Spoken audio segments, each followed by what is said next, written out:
interested to hear what they have to say. Okay, good. Yep.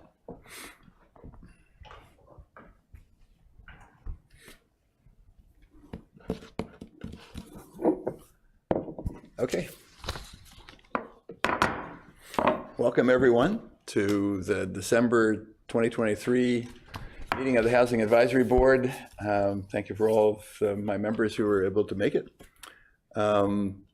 We have a number of really good things to go over this morning. And the first thing is to look at our minutes from the last meeting. Everyone should have a copy. This is from September 5th. Everyone should have a copy of them, and you got them a few days ago, I guess last Friday. Are there any questions or comments on the minutes from the September 5th meeting? My only comment was that they were relatively concise this time around, but I know that there's a lot going on in the evolving housing department. So I know that there are other things to be working on. So, but in the future, maybe there can be a little bit more detail. But I think everything that's there is accurate and appropriate. But if anyone disagrees and has any amendments, just let me know. I'll make a motion to approve. Okay. Chair, I can't second because I'm not a voting member, but I would say that these are, I would say the minutes are actually a lot more detailed than other advisory board minutes. Okay. So, Okay. Well, I'm not familiar with that, so I thank you for bringing that up. just these I actually I liked and understand the need for brevity. So just wanted to. Okay. Good. Good. Yeah. So Paul has a motion on the floor. Do we have a second to the motion? I'll second. Okay. Thanks, Rhett. Any other further discussion before we take a vote? Okay. All those in favor of accepting the meeting minutes from September 5th as written, please say aye. Aye. Aye. Aye. All those who oppose, say nay. They pass unanimously, so thank you very much for that. The next item on the agenda, and I'm looking for Michael. Is Michael in the house? No, I'm sorry. Michael's out ill today. Oh, okay. So who will be presenting the the annual housing report? I'm looking at the person that's going to be, okay, all right. that is correct. I will punt for Michael. Okay, good. And, we can, and hopefully you each received the packet with some of the information last Friday and maybe had a chance to peruse. One of the things, well, first of all, let me make sure I introduce myself for the record. I'm Marla Newman. I am the Community Development and Community Connections, Neighborhood Connections Director. And so it's a pleasure to be here with you in this capacity. When I visited last time, your meeting in September, that was my first day on the job. That's right. And so I was more of a spectator on that day. So today now I'm in action. So it's good to be here with you officially. Back to the report. One of the, I want to create some context before kind of diving in. Yep. One of the things that we tried to do was really mimic or mirror the previous report that had been delivered so that we could have some consistency, and then year over year you can kind of compare the documents to see what the changes have been. So that's one of the things that I'd like to kind of set up for you contextually. Another thing too is to emphasize that the information here captured in terms of updates are those things that occurred between July 1st of 2022 through June 30th of 2023. And so there were times when we knew some other things had happened after June, but the idea was what happened during that particular fiscal year. Mm-hmm. So we were trying to stay within those boundaries as we reported the information. So a few of the things that I would like to highlight, actually, I mean, I know we've got data that we can go over and so forth, but I think some of the things that are really important to highlight are actual accomplishments. And so if we can work starting with page 6 in your handout, where it talks about the various near-term, midterm, and long-term recommendations. That's kind of where I'd like to focus some of our attention today.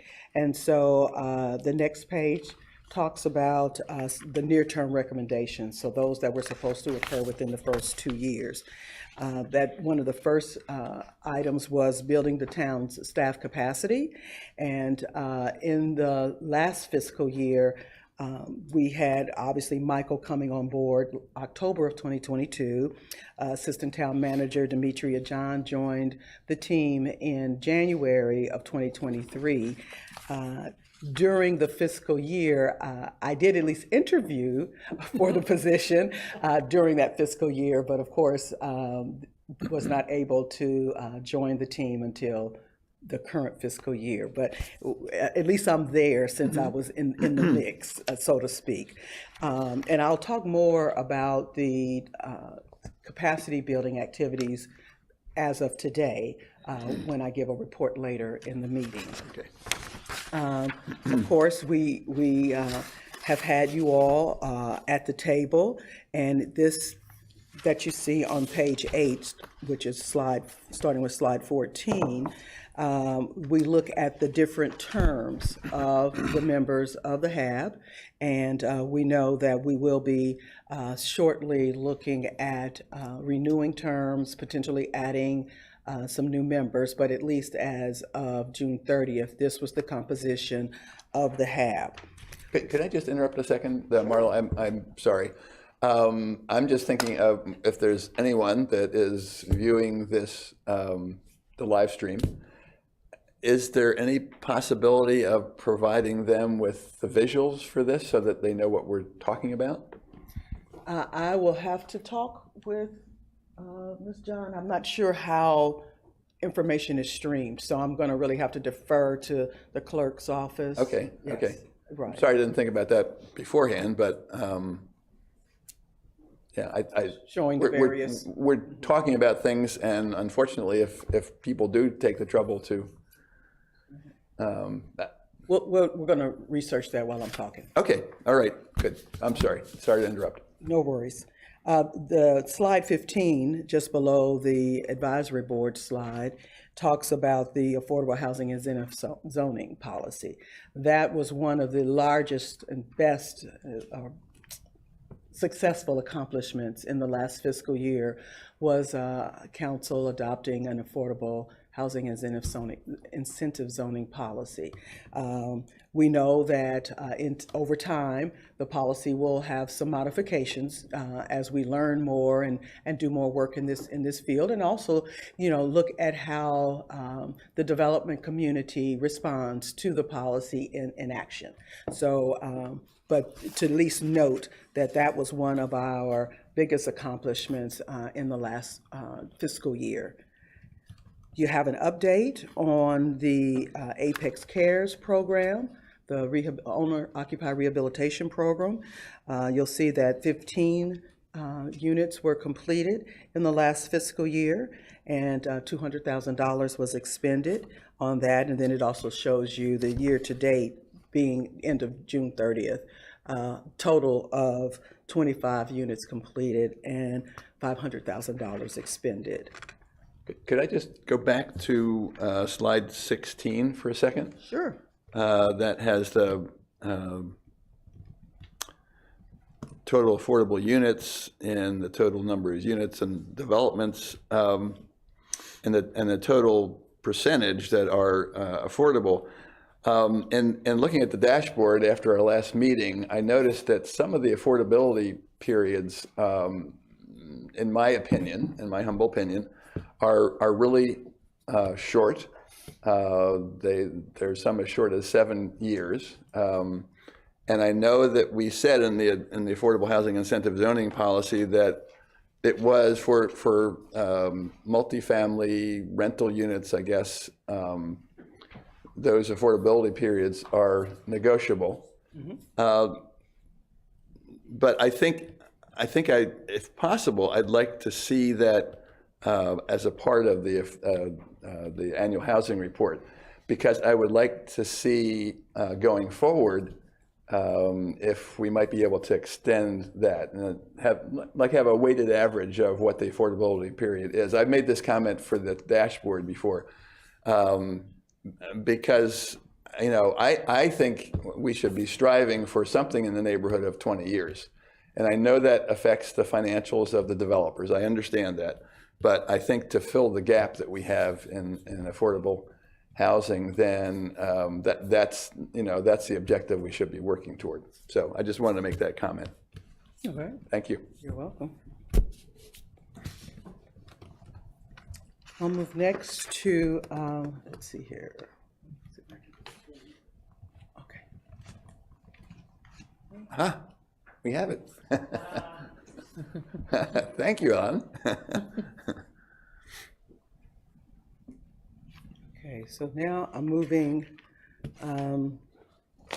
to slide 18, and that's where you'll see discussion about the home repair fair that took place in May of this year. Very successful event, and so much so that in this fiscal year, the town will take a more proactive role in supporting the fair and actually making it a housing fair in general. So it will encompass not only home repair, but a variety of educational and other information, home buyer counseling and home buyer education, financial literacy, and a host of other things. So we want to really get on board with what was started with the home repair fair and build it out even more. So we're excited about that, and thank Phil for his leadership in bringing the home repair fair to Apex as was happening in May of this year. You'll see next. Can I just make a comment? Sure. The survey results that are mentioned at the very bottom of this slide, they're based on a sample size of 18. So people might wonder, well, only 14 respondents lived in single-family homes. Well, that was 14 of 18, total. It was a voluntary survey, and so all those numbers are in the context of 18 people that responded. Yes, thank you for the context. And we fully expect that this time next year, when the report is done, that you'll see significantly greater numbers because of some of the things that staff has outlined as part of our work plan this fiscal year to make the participation more broad, and also conduct a survey during the fair, which will help inform some of staff's activities, especially our community engagement team and others. So we've got a lot of stuff that'll be heading your way. Marla, I have a question. So for the owner-occupied rehab, is there any indication that the 25 rehabs that were done and $500,000, it amounts to 20 grand, a unit? Has that been enough, or is that a need that is higher per unit, right? I mean, is it that is meeting the needs of the folks that have applied, or is it we only spend 20,000 and we really need 30,000 per unit in average? That's a great question. Right. So a couple of things. One, the 20, we currently have a cap per unit of 15,000. And so the rest, if you just kind of average it out, helps to cover the administrative costs of running the program for Rebuilding Together Triangle. We have recognized, and Assistant Town Manager John and I have been talking about some tweaks to Apex Cares to increase the cap so that we can address more issues, with the focus being on health and safety items and knowing what the cost of things are. I know that there have been limitations in what we could deliver per household because they may have had multiple health and safety items, but because of the current cap, we weren't able to address them all. So the idea is to be able to address more of those health and safety needs as they present themselves. So we'll be working with council to look at how we might be able to make some additional modifications to the program. And part of that, just this year alone, we've had some really unique situations where we have had to almost double what we actually are able to spend. And so, and we're doing that on a case-by-case basis, because it's not one of those situations where, you know, you get in and you say, oh, we can't do this because we only have $15,000 to spend. We have to make them whole in terms of addressing the major deficiencies that's going on with the home. Okay, cool. That's helpful. I was just curious. I would also note that I've done some charity projects with Building Together the Triangle, and they are amazingly efficient in terms of how much they can accomplish. And I know I was there with a group of members of my association who, you know, there was a bathroom that had a floor that had rotted out. I mean, you could see the crawl space. And so we were able to get in there and firm up the floor and everything else. And they're like, oh, this vanity looks terrible. We need to replace that too. And they're like, no, we're not here to beautify. We're here to make it safe and habitable. And so when you think of rehabilitation, maybe your mind goes further than what is needed to make it safe. The flip side of that is even baseline stuff is far more expensive than it was even 3 years ago. So it's, two sides of that coin. Yeah, it's great that y'all were looking at it. That was one of my thoughts was, you know, do we need to do more or that kind of thing? So Absolutely. I could just add that my understanding is that over the first 2 years that the program has been in existence, I think there's been $250,000 that's been allocated each year, and that the funds have transferred over, the funds that were left over from one year have transferred over to the other. So there's an effort to spend the full amount. So because the need is there, and it's just a matter of getting the word out. Right, getting the word out, and then, like we said, too, being able to spend ultimately more per unit, Yep. and other adjustments to the program that we need to look at. So that is an agenda item as staff or for staff for this next fiscal year. Good, thank you.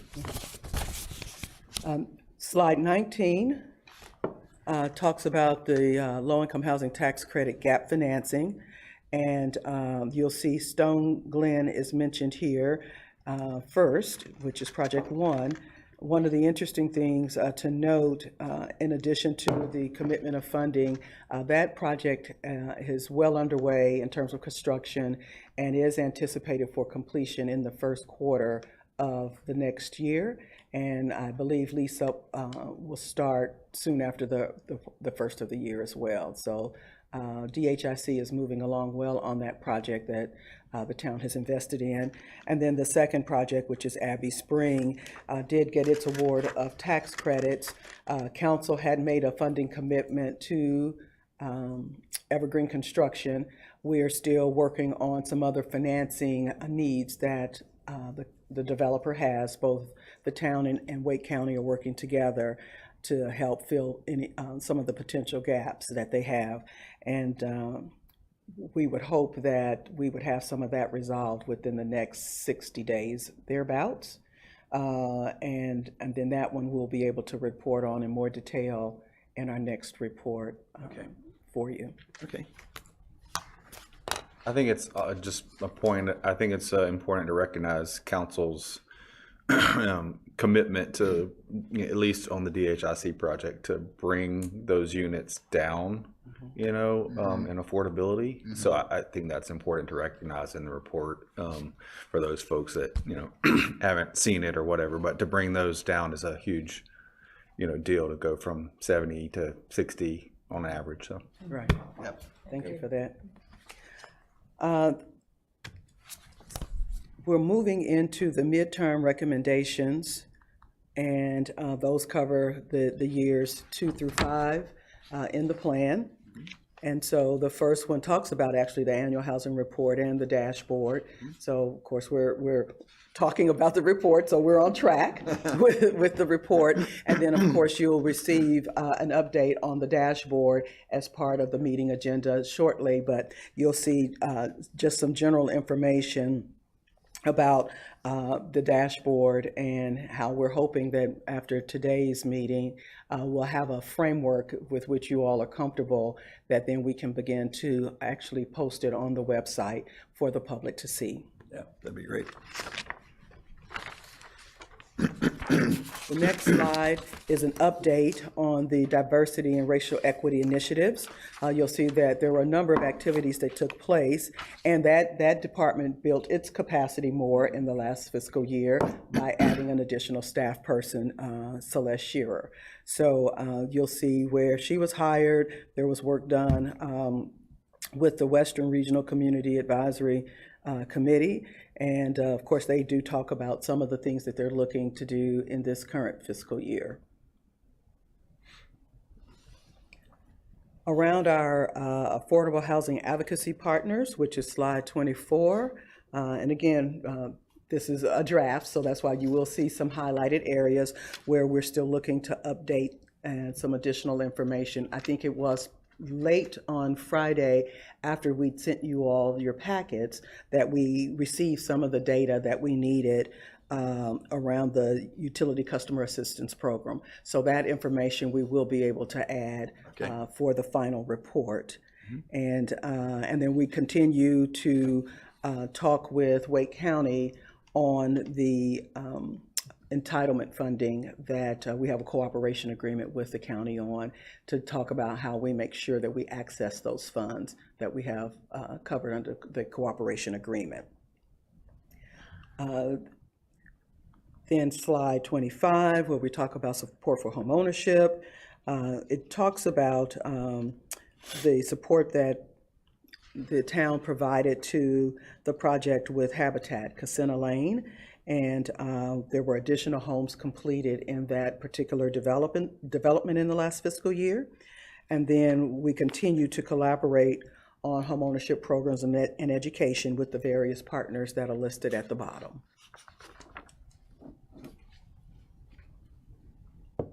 The next slide, 26. Could I just interject a question? Sure. I think when the affordable housing, affordable housing plan was put together, there was an intent to, at some point, have a down payment assistance program.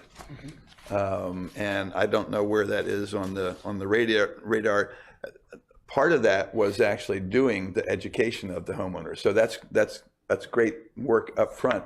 At some point, it probably would be good to take a look at taking some of the affordable housing fund monies that are gathered through the tax, the penny and a half tax, and taking a part of that and offering that as assistance for home ownership down payments. So that's part of looking at expanding the Apex Cares program. Okay. So it's not just about expanding the rehabilitation side of it. Oh, okay. But Okay. also expand it to address all owner-occupied housing needs. Okay. And part of that is home ownership. Some of that is emergency housing, emergency assistance for, things that happen on an emergency basis and things like that. So that is part of that expansion that we're going to go back to council and ask for approval on. Okay.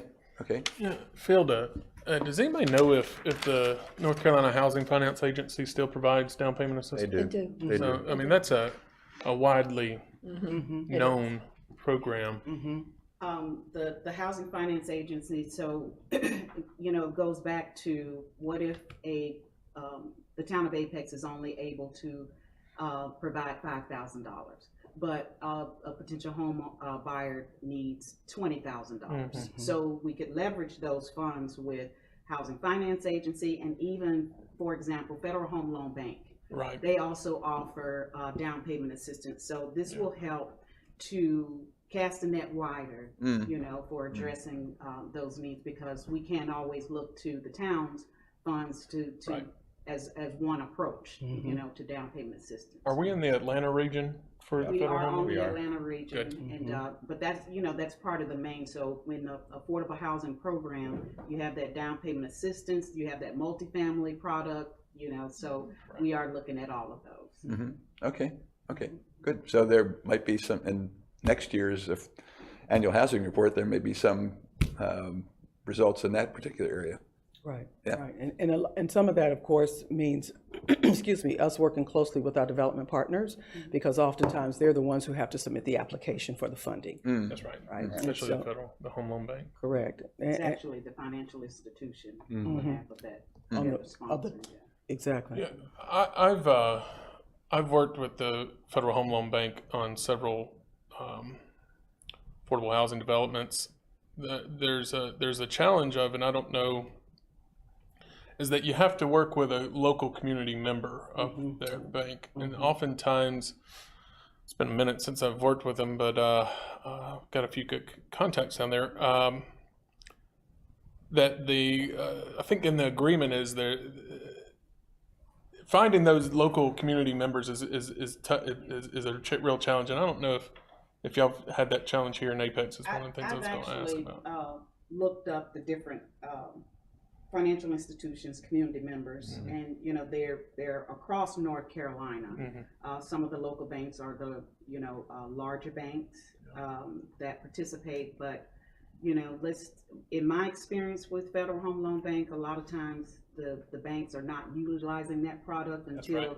that nonprofit or that agency actually goes to them and say, hey, we'd like to apply for this. So sometimes it's about teaching them It is. or showing them what needs to happen. But all they have to do is the organization would complete the application, but the community member would work alongside them and press the button, submit, But you'd have to give them some peace of mind that, and get them comfortable with applying for these. That's a process. And most of the what I'll call nonprofit providers, right?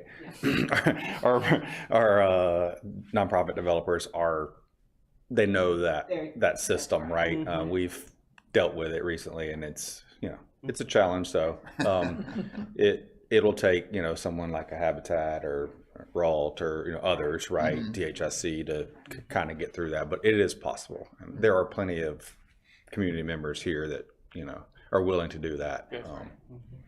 And those are some of the resources that we'd like to just add to the toolbox, right? As we cultivate more partnerships and grow the ones that we have, helping some of those who may not be familiar, helping guide and educate them on that so that we have more resources at our disposal.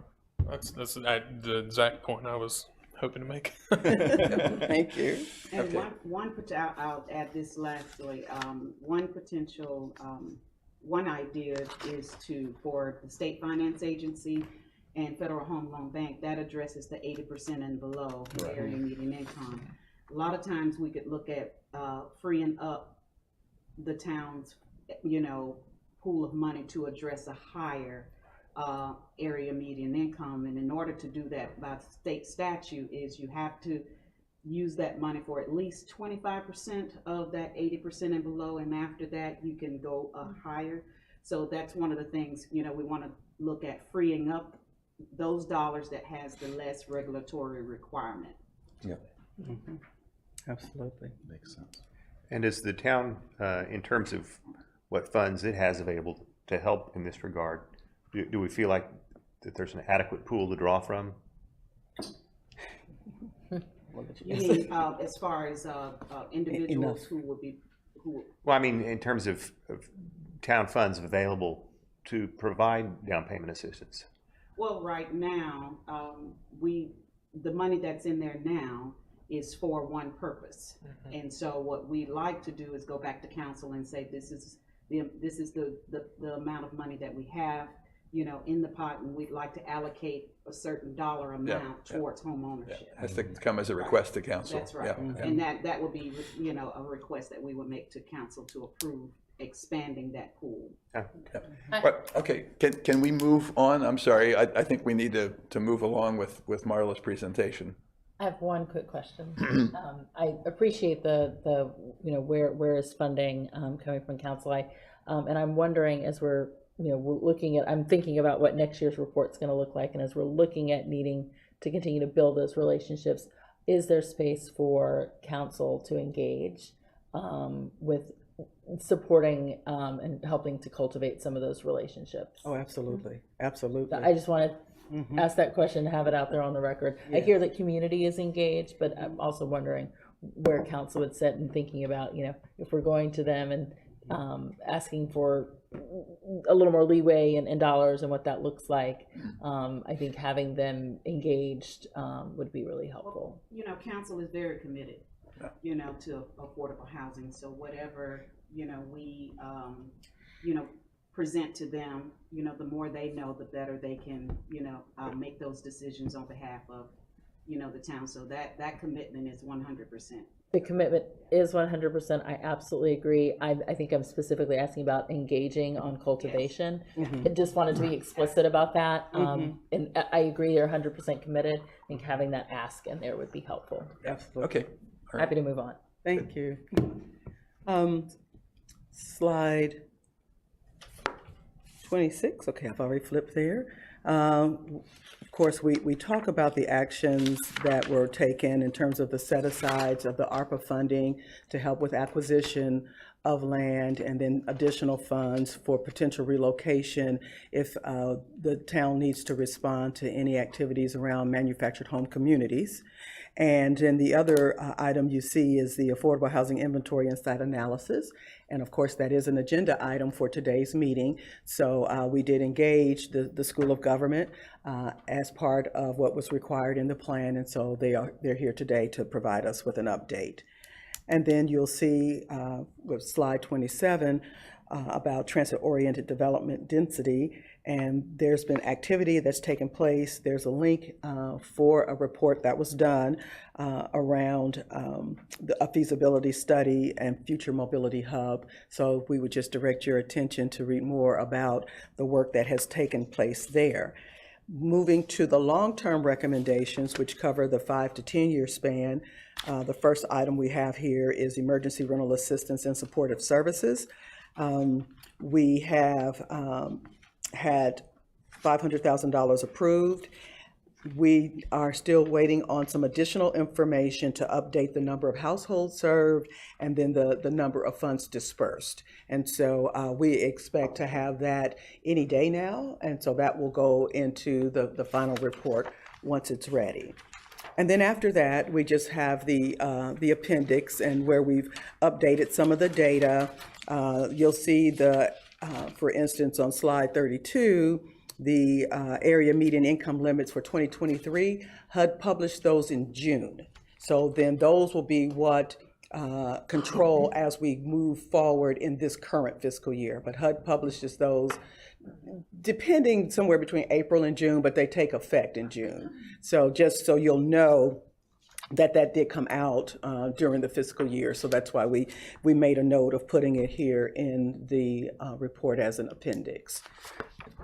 And I will pause there. I know on the agenda it mentions that we're looking for your feedback and comments over the next approximately 2 weeks. The goal of staff is to complete the information that needs updating, that we're waiting on others to provide, but also then it gives us time to receive your feedback and comments so that then we can look to address those in the final report. But like I said, I can pause here now and see if there are some additional questions I might be able to answer for you before we move on. I have one, and then I'll let us move on. So I note on slide 14 that we talk about the Housing Advisory Board membership, those of us sitting around this table right here. And what I see is 3 of my friends, 2 of which are to the left, their terms expired in October. And one of them is no longer a member of this board, Seth. So my question is, what is the status of that? As folks, you know, these 2 gentlemen says their term ends here, I'd love for them to stay on.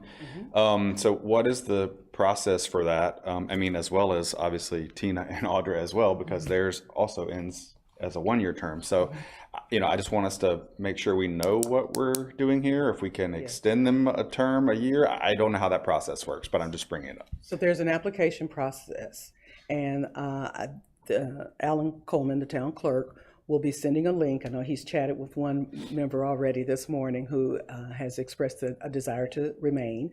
And so what needs to happen is the online application needs to be completed. Once the application period is over, then the information is prepared by the clerk and presented to the council. And the council will then make a selection to fill the vacant seat that resulted from a resignation, as well as the reappointments. So Mr. Coleman is currently working on that, and we'll get the information out. And I expect that the council will act either January or February, I think, to get those reappointments done, as well as fill the vacant position. So in the process, in the meantime, what is I mean, if their term is expired in October, what does that mean? I mean, do they continue on until Their replacement is- Okay, I just wanted to make sure that we were going to have people on here, right? And people that we like. More importantly, that we're not here, unlawfully. Oh, right.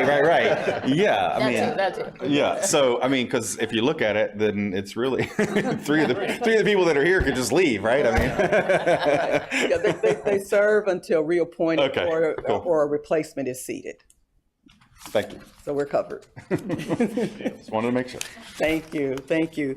So other questions before we proceed? Again, I want to stress, if you could get comments to us before December 19th, that would be extremely helpful, because that gives us that week to try to really work on finalizing the document. Because part of the goal here too is we will ask that this be placed on council's agenda for presentation. So we'd like to get it wrapped up this month, so that then we can work with the town clerk on the best date, if not January, then early February, to actually make a presentation. So your comments and feedback will be greatly appreciated. Okay.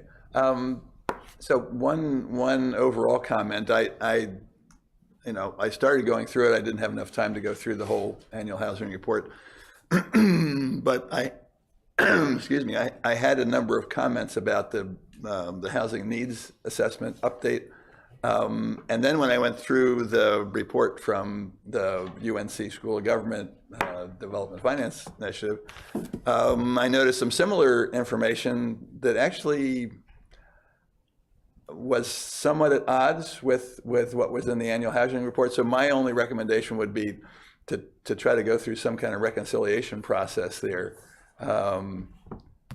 I mean, using data from Zillow, just as one tiny example, using data from Zillow on rental units, not sure that's where I would go for that information, honestly. So I just would encourage some kind of, communication between the folks at DFI and Michael or Jenny to, get the best possible data in the annual housing report. It's important stuff.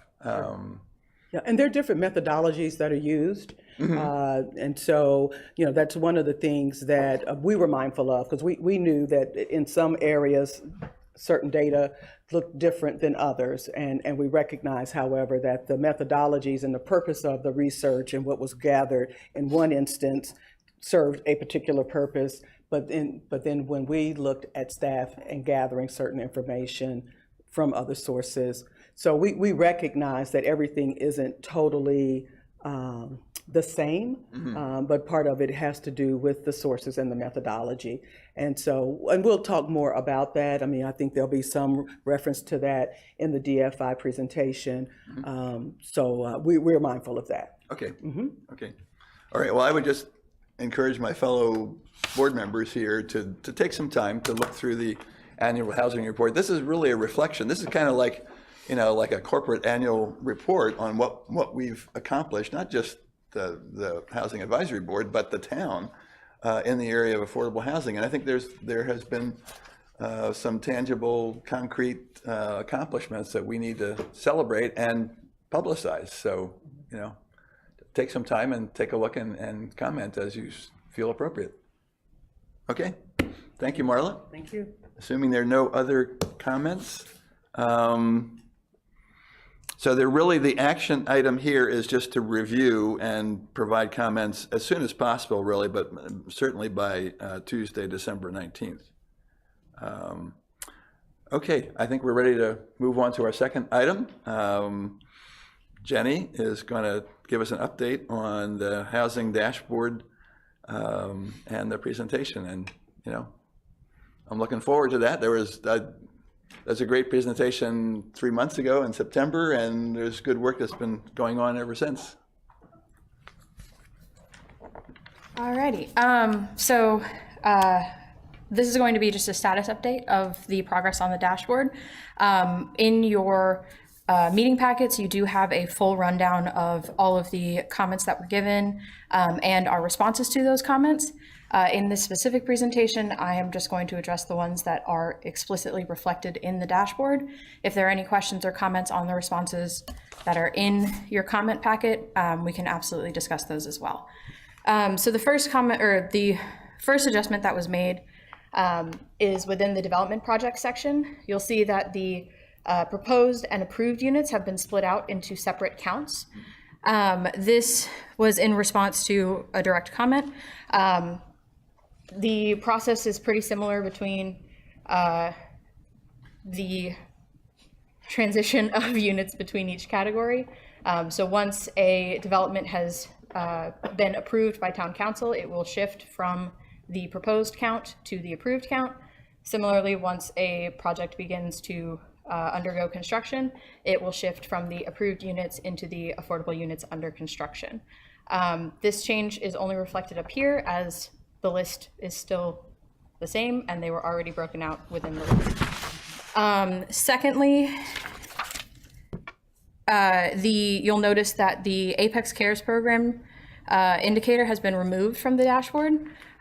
This data point was removed after discussion with the staff, and we have determined that the affordable housing dashboard is going to be primarily focused on the development of affordable housing as opposed to preservation strategies.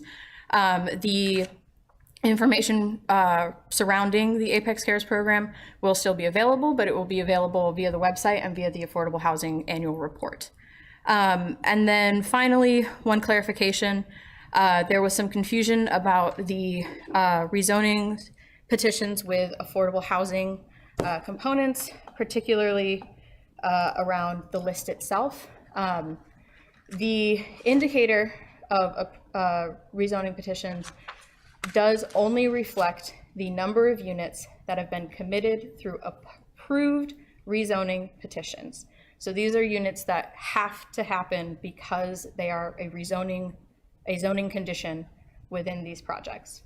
Once a rezoning petition has an associated development project, it will shift from the approved rezoning petitions to the development projects.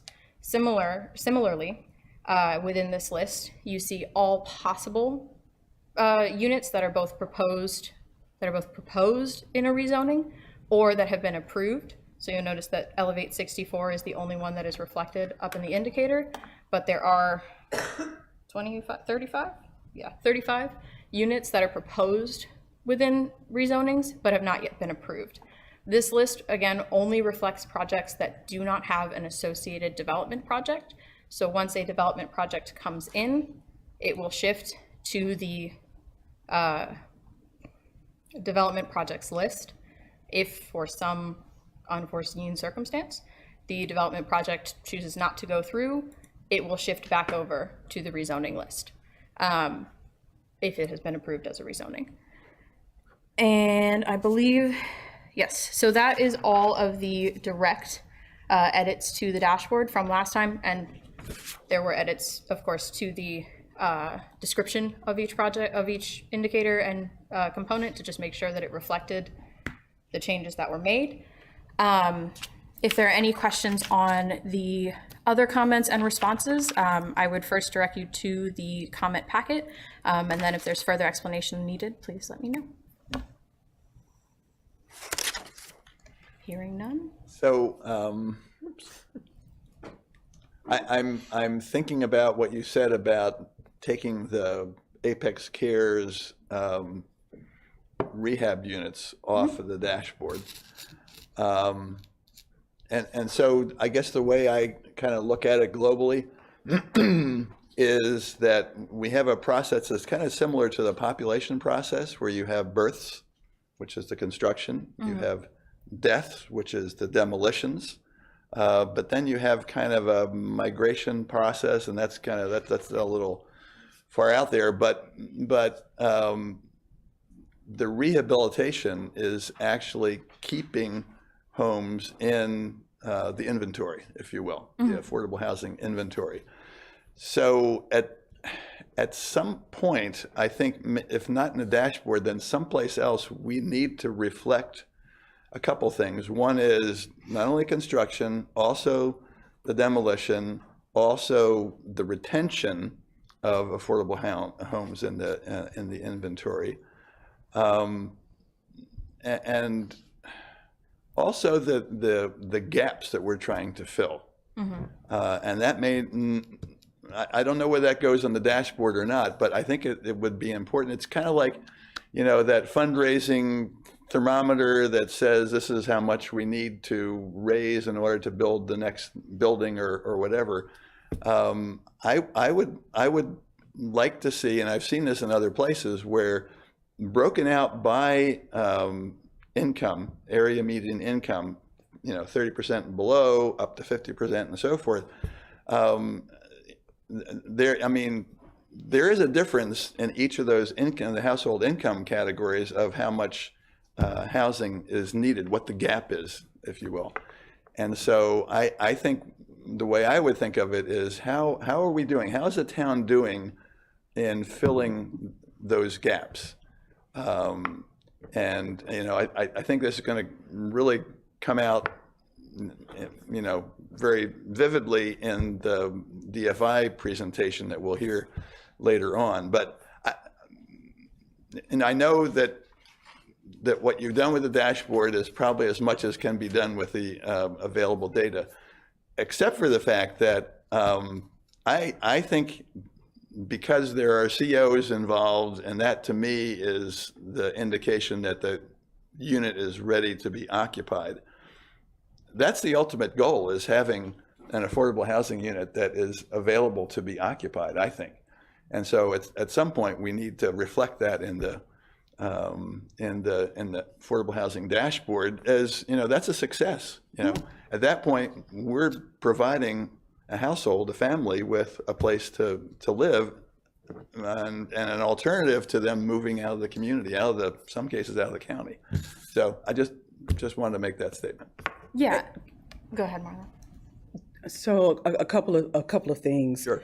And you'll notice in the response packet, we talk about those things that are great indicators for a dashboard versus the opportunity for us to provide some other just information, maybe more like an internal report to the HAB and things of that nature that might capture some of the other things that you're looking for. As Jenny stated, we were looking to have the dashboard really focus on development of new units, because we know that is part of the more pressing issue. It's just a lack of units, right?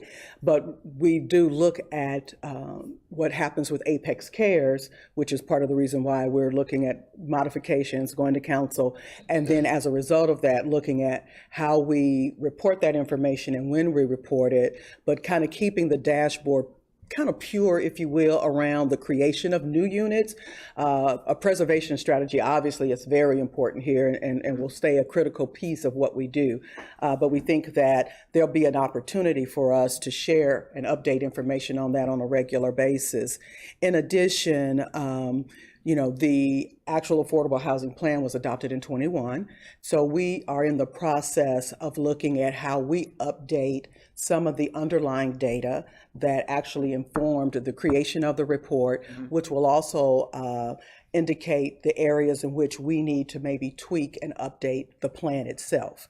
And so that is some ongoing work. So I think even some of the information that you might like to see with the dashboard in general will actually come out of this other work product that we're undergoing. So I think a lot of what you're looking for, we're working on that, and we'll get that out to you. Some of it's just going to be over a little time, but separate from basically what we call the housing development dashboard.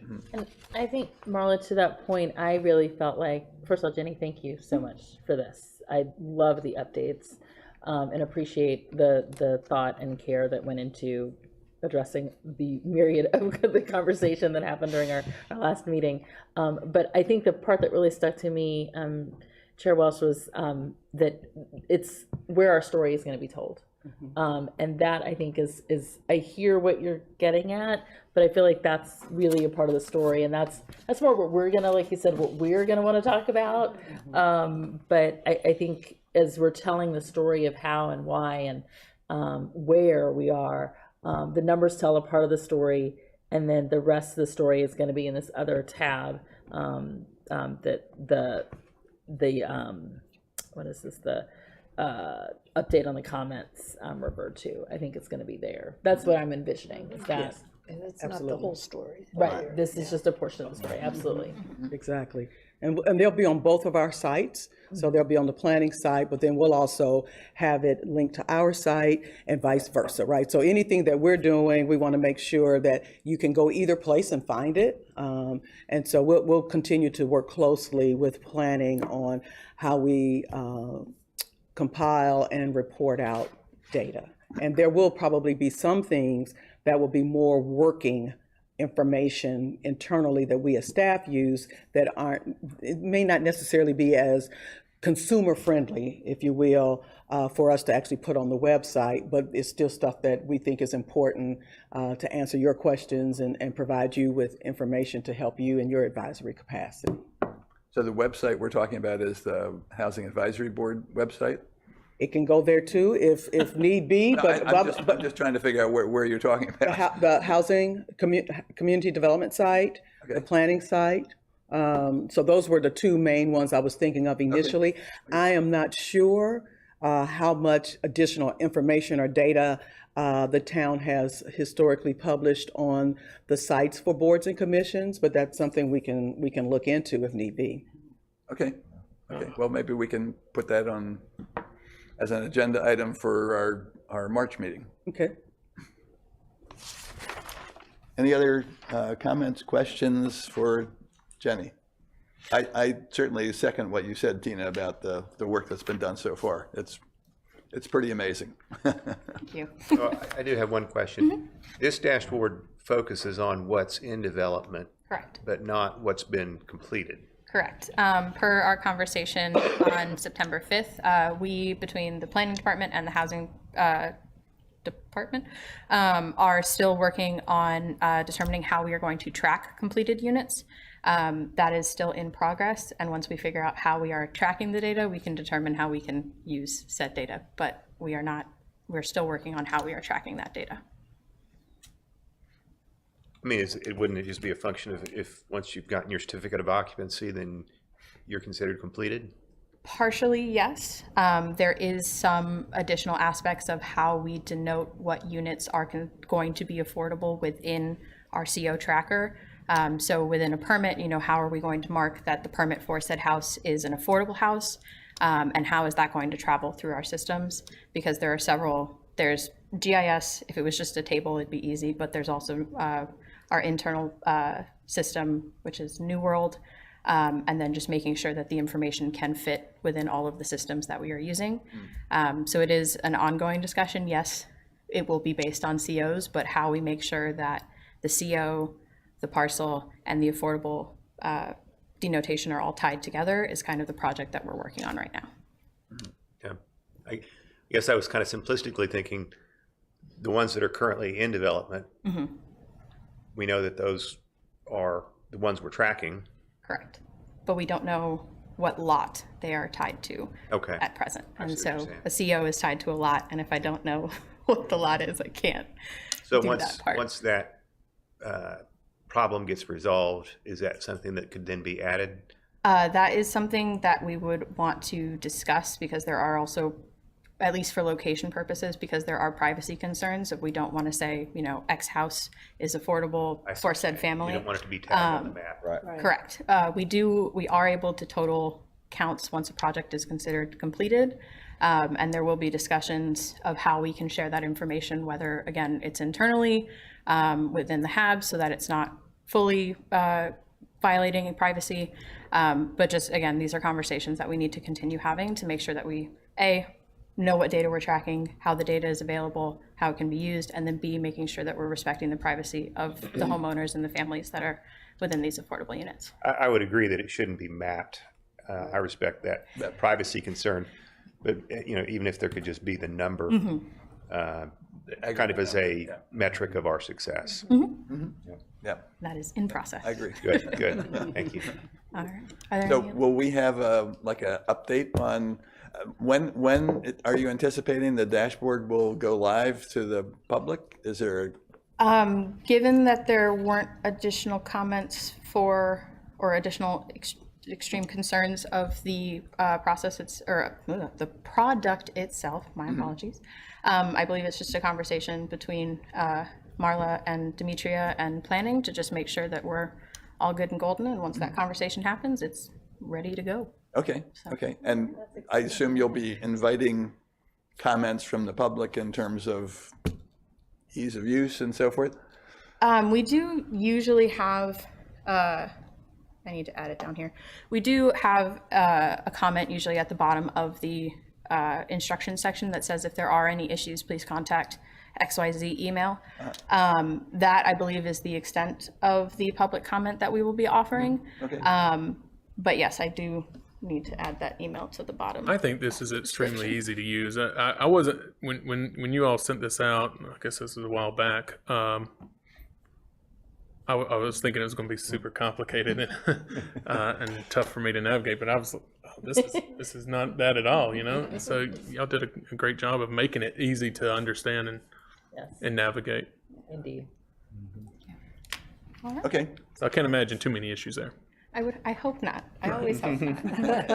If Jacob can use it, We're just sending everybody to Okay. Jacob. can we start? that from the Is that, can we comments. take that off? That's right. Okay, thank you, Jenny.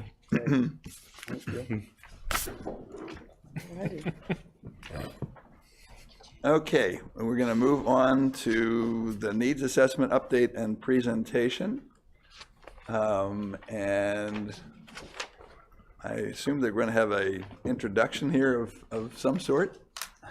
Yes, I'll do that while we're setting up. Okay. So with us, excuse me, this morning, I am so sorry, is Sonia Turner. She's a senior project manager with the Development Finance Initiative at the University of North Carolina School of Government, and she's accompanied by Sarah Odio, also from DFI.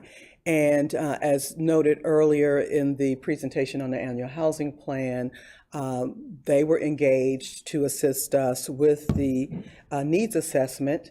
And this is in many ways with an eye towards the opportunity for the town to either use town-owned property for the development of housing or look at some prime acquisition opportunities so that we can meet that need. And so with that in mind, DFI has been working to identify various parcels. They've looked at our data. And so Ms. Turner will present what they have discovered to date and, and what our next steps will be.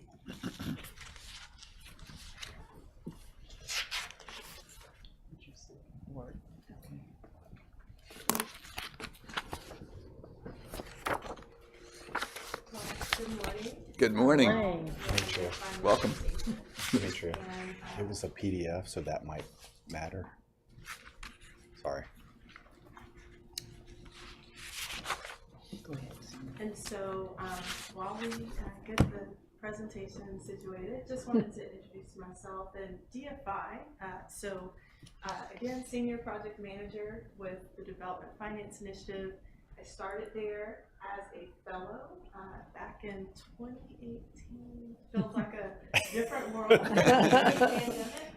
And came on as a full-time project manager in 2019. I, of course, graduated with my master's from Department of City and Regional Planning. Sarah Odio, she's our assistant director with housing. And the Development Finance Initiative is a program of UNC Chapel Hill School of Government. We work with local governments all across the state of North Carolina. And do you need me to speak in the microphone? Yes. It probably would be good for those that are listening in the live stream. Just thought of that Yeah, here. yeah. Yes.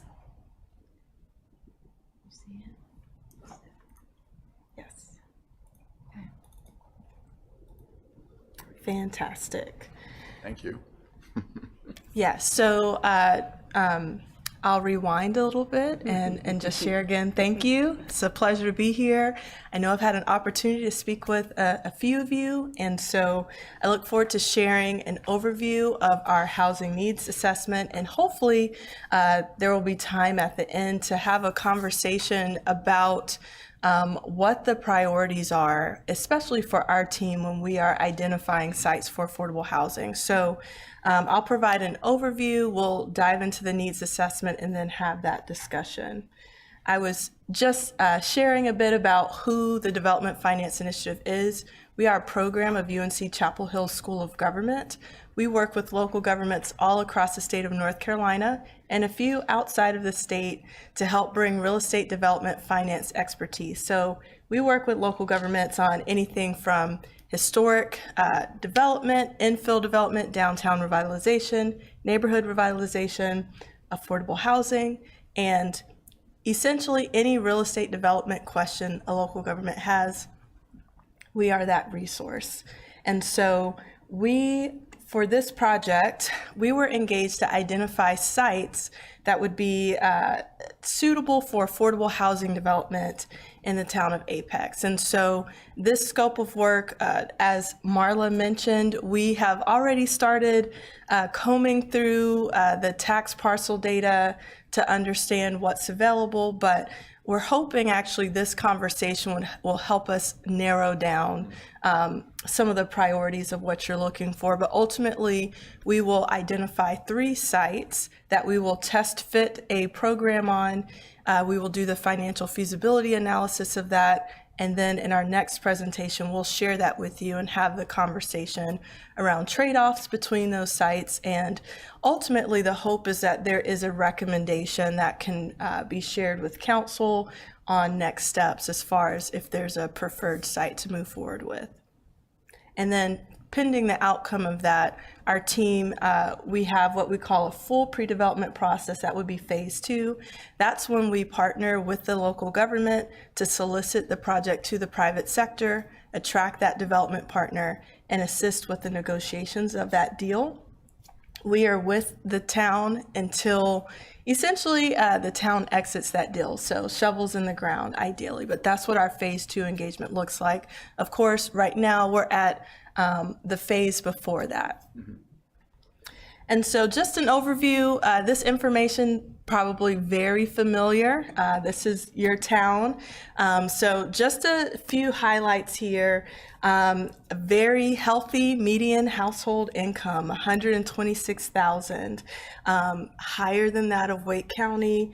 93% of your residents commute for work and commute specifically out of town. So largely bedroom community. And then lastly, 74% home ownership rate, which I'm going to read the stat here. Between 2016 and 2021, the number of home ownership or number of homeowners increased by 42%. Now, I think this is not a surprise. You've probably experienced this real time living in Apex, but this is just the high level snapshot. For rents, Apex has the 3rd highest multifamily market rate rents across Wake County municipalities, coming in at about $1,600. And for home sale prices as well, 3rd highest among Wake County municipalities, coming in at $611,000. Now, I'll talk a little bit more, and again, you've probably had a chance to review this, but you can see, especially look at January 2020 on this diagram, and then look at January 2023. Mm-hmm. There's a pretty big jump there. And so with this context, what is affordable housing, right? We've talked about rents at $1,600. We've talked about houses at $611,000. So when we talk about affordable housing, we are talking about housing that is housing cost that does not exceed 30% of a household's annual income. So housing costs for renters, that's rent plus utilities. For homeowners, that's mortgage, insurance, utilities, property taxes. And so we know that when someone is not exceeding that 30% of their income, the hope and the goal is that they have more money, more freedom in their budget for other essential expenses like food, healthcare, transportation. When they are spending more than 30% of their income on their housing costs, they are considered cost burdened. And someone spending more than 50% of their income on housing costs is considered extremely cost burdened. And so what can households afford in Wake County? So because Wake County has such a healthy, high, maybe I should use the word high, median household income, or area median income, and what we're looking at here is for one-person households, you'll see that the thresholds of what 30% of the area median income looks like for a one-person household at just shy of 24,000. And some municipalities, or I'll say it this way, someone earning 60% of the area median income is earning just shy of 48,000. And some municipalities, that might be equivalent to what 100% of their area median income is. But in Apex, because AMIs are higher, we are talking about just slightly higher thresholds here. But the reason I highlight that is because within Apex, someone earning 47,000, 48,000, that's your entry-level school teacher. So I went on the, I made sure I double-checked. That's what entry-level school teacher here in Wake County is earning. And that's someone at 60% of the area median income, again, because the AMI is so high. Someone at 80%, you may recognize some of the people in this photo because I pulled it from the Apex Facebook page.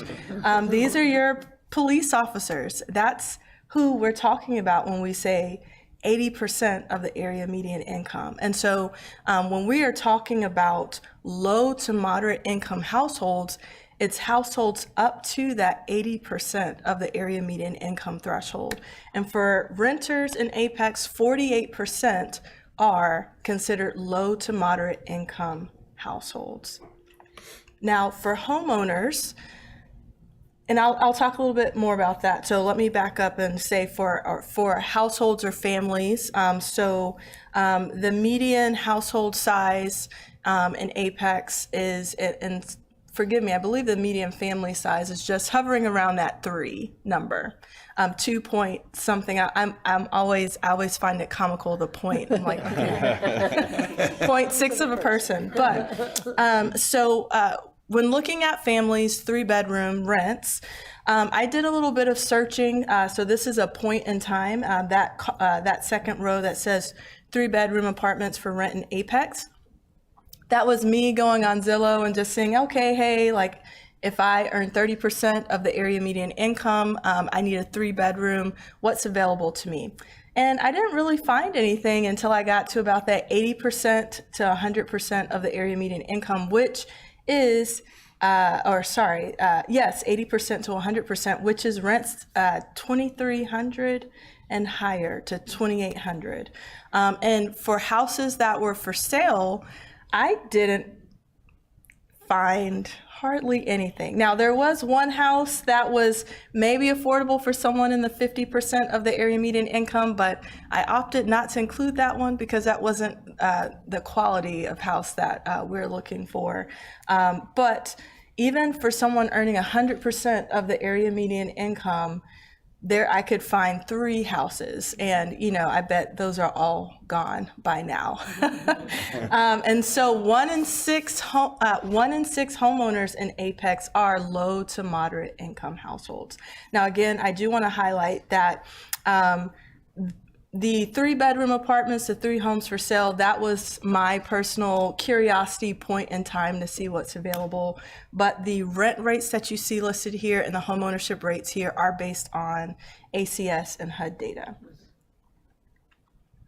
Now, there's an estimated 47% of households, so an estimated 47% of households with severe housing need, an estimated 47% of households with severe housing needs are homeowners.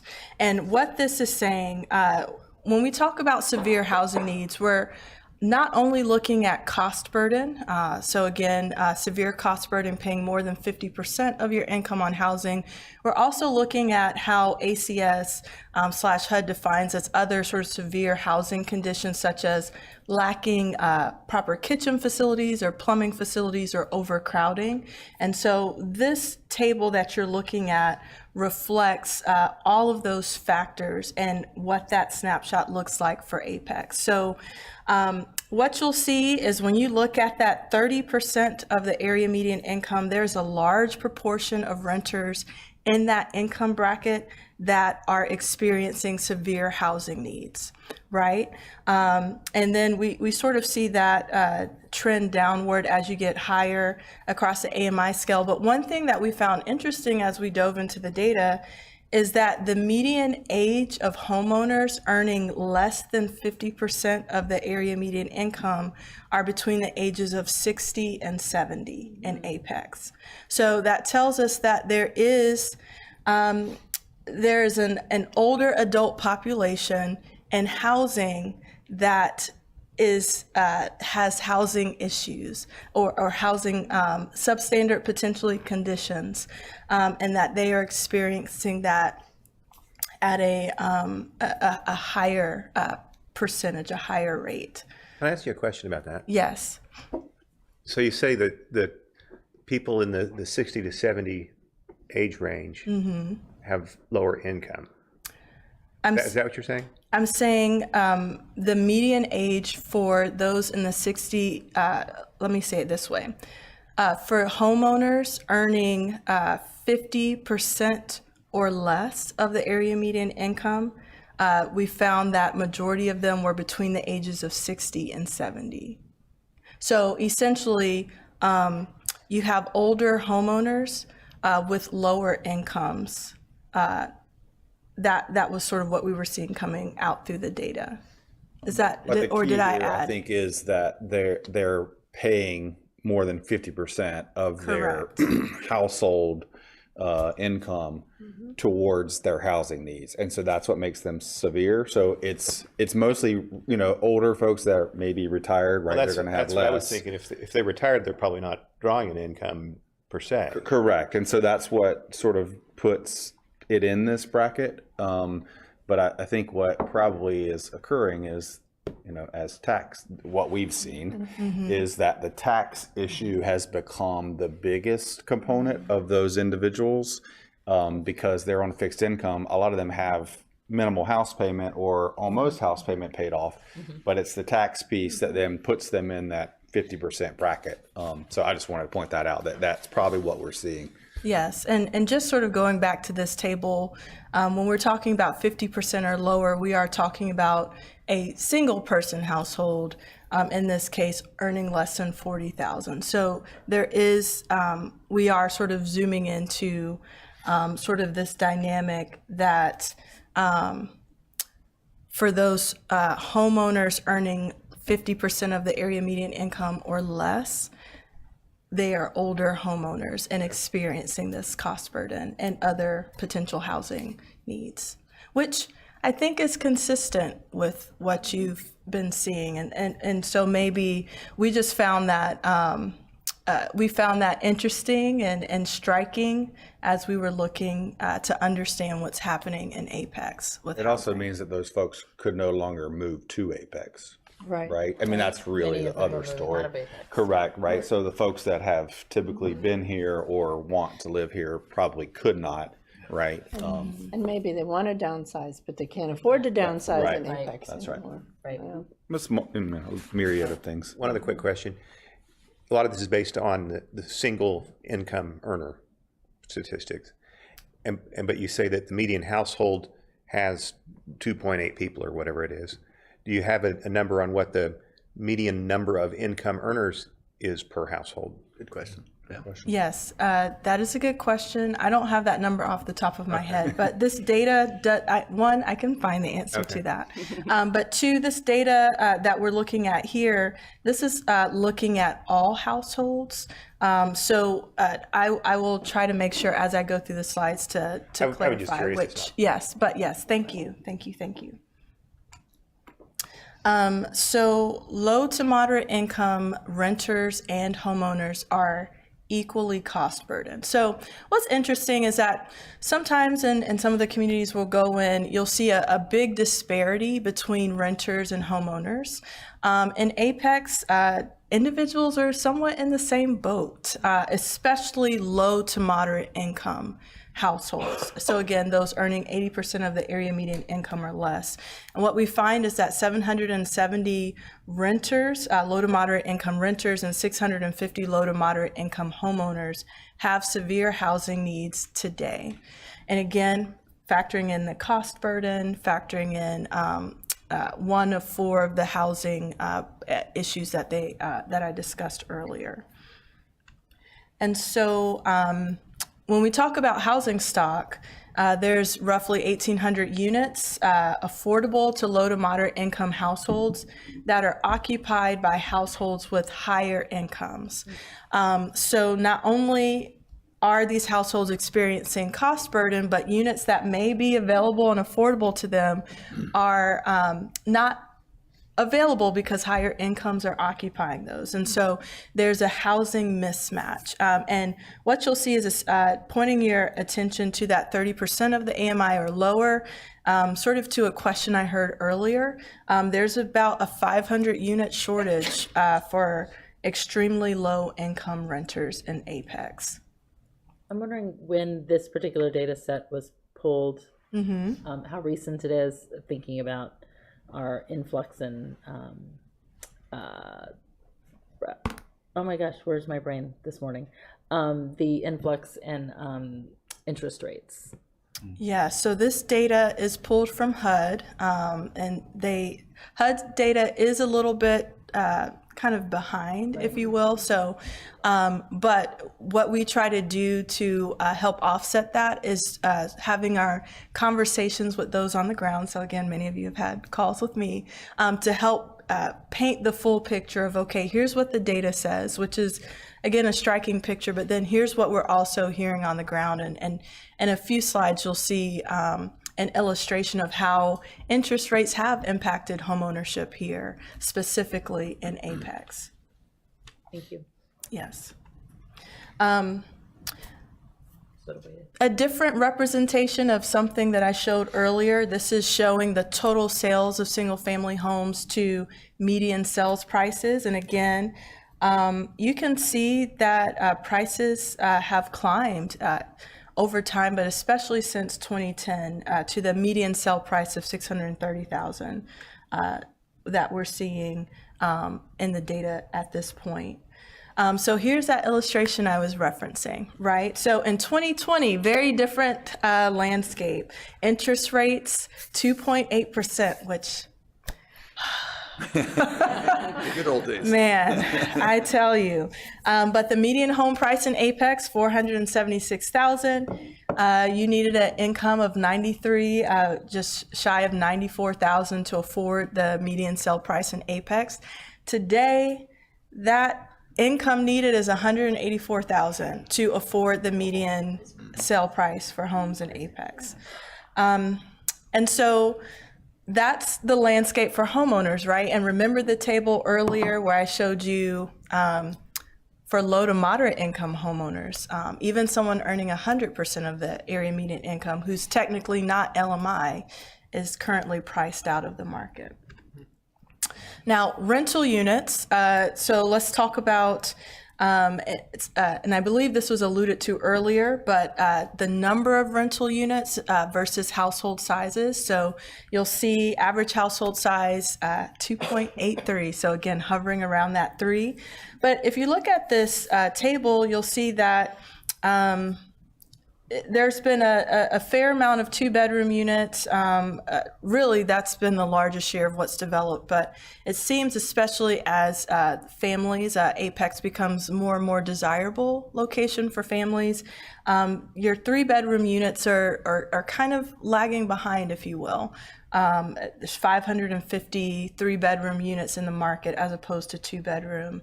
And, you know, looking at the 1-bedroom. So just something to keep in mind as thinking about housing priorities. And then rents.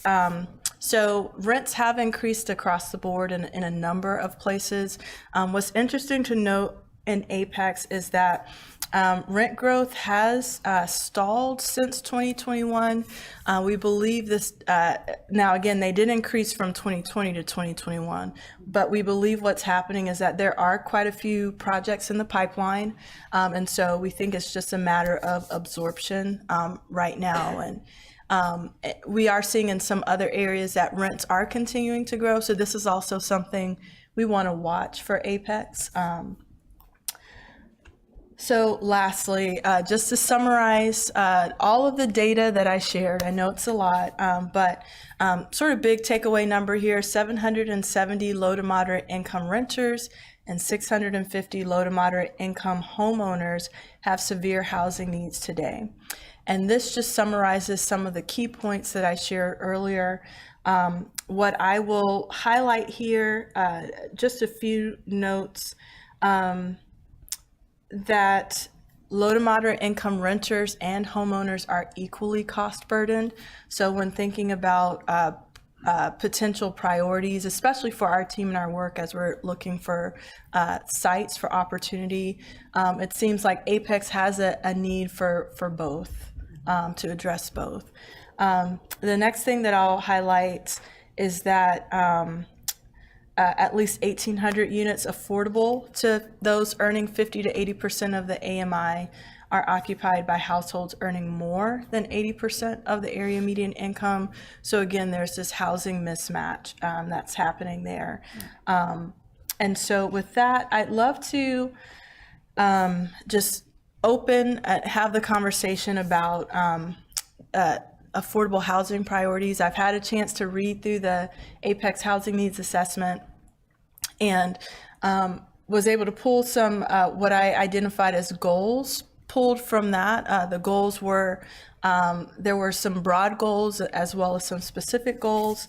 A couple of things that I'll note here is that the last 2 bullet points, partner regionally to meet housing needs of vulnerable populations and add 300 subsidized affordable units to Apex by 2026.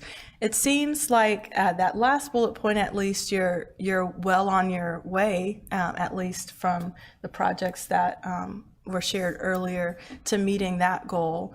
And then partnering regionally, that is something that our team has heard from a number of stakeholder conversations as a priority.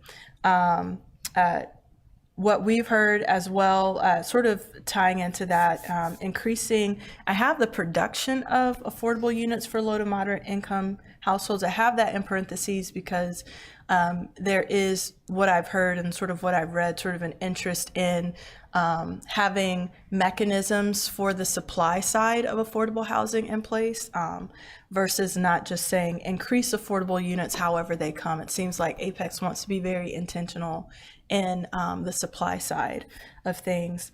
The last bullet point, which I think is something that we've heard a lot from staff and in our stakeholder conversations, is addressing concerns around displacement of households living in manufactured home communities. Now, I wanted to highlight this because this is something that has come up quite a bit, and I didn't see, and forgive me if I overlooked it in the housing needs assessment, and maybe it is nested under other programs that can address that. But that is something that has kind of come up quite a bit in our conversations that we wanted to bring up here because, especially for our work as we're identifying sites, if we receive sort of a directive or direction from you that, yeah, we really want to focus in on this, then that, of course, will impact how we're thinking about sites that we select and choose. This here just shows one of the key mechanisms that we're looking at as far as criteria for selecting sites is eligibility with the low-income housing tax credit, which provides equity to the table and an infrastructure for monitoring affordable housing development. And so a few things to highlight is that within Apex, the town has limited site control. And many of the undeveloped town-owned sites have already planned uses. So that is something that as this next slide, we're going to have go into the conversation, and I want to hear from you what the goals and priorities are. These are things that we want to make sure are at the forefront as we're having the conversation, specifically for our team, what you want us to prioritize when looking for sites. And the reason I say that is because, as Marla and Demetria know, we have done a lot of digging. We've identified some sites, but sort of to this point, with the town having limited site control, and now thinking about acquisition, we really want, potentially, as well as looking at town-owned sites, we really want to make sure we're understanding what the goals are. So with that, this is a lot to look at once. So I will pause here, but I had a fun animation, but PDFs don't allow for that. But essentially, the purpose of this slide is to help narrow down what the objectives are for our specific engagement, because we know that the town has short, mid, and long-term goals. We know our team, we are engaged. Our goal is to provide our final recommendations in March of next year. That's what we're targeting, mid to late March. And so for our engagement, we want to make sure that we have a clear idea of what you would like us to prioritize when thinking about sites. So for example, preservation versus new construction. We understand that there are some programs in place that I've heard about and read about for preservation of units. But let's say, for example, that based on this conversation, a preservation of mobile home communities or manufactured home communities was identified as a priority. Well, then that's something that would impact maybe the size and scale of site that we're looking for that could help to mitigate potential displacement. So tenure, rental versus home ownership. Based on conversations, it seems like the affordable housing conversation, there's an interest for rental units. But again, we don't want to make assumptions. We have the data, but we ultimately want to receive that directive from you. Could I just interrupt Yes. you? And we're Yes. we still have time, but I think this is great to have up Yes. while people Perfect. comment. Yes. And I like the dichotomy here of what do you choose? Yes. Where do you put your finances and so forth? So I would like to open it up Yes. to the members of the Housing Advisory Board for questions and comments, and maybe just start at Molly's end and see if you have any particular questions, comments to raise. And just in looking at this, it's like, yeah, we need to focus on all of it. And I don't know how you prioritize. It's really tough. And the slides earlier, when you show how for someone to buy a home in Apex now, it's you need $184,000 to buy. That's just crazy. Yeah. So yeah, I don't know where to prioritize. I worry about the manufactured home communities because I would think that land is probably very valuable, so they're very vulnerable. We need to really watch for that. But also we need new construction. We need lots more affordable rental units for folks. So all of it. And again, just clarifying, this is thinking about our scope specifically, because we want to be careful. This is affordable housing and addressing those needs. This is going to be a very long-term strategy, but just specifically for our scope. So hopefully that alleviates some of the pressure. I do have some thoughts. I know you all will be surprised. First of all, I just have to say that my soon-to-be high school graduate was talking about where he wanted to live and if he could afford to live here, and that 184,000 figure just. That person and 5 others. Right. Right, exactly. So I just wanted to say that out loud because it's terrifying. And I know the anecdotes. I have friends who've moved out. They're members of the previous councils who've moved out because they couldn't afford to remain once they were downsizing.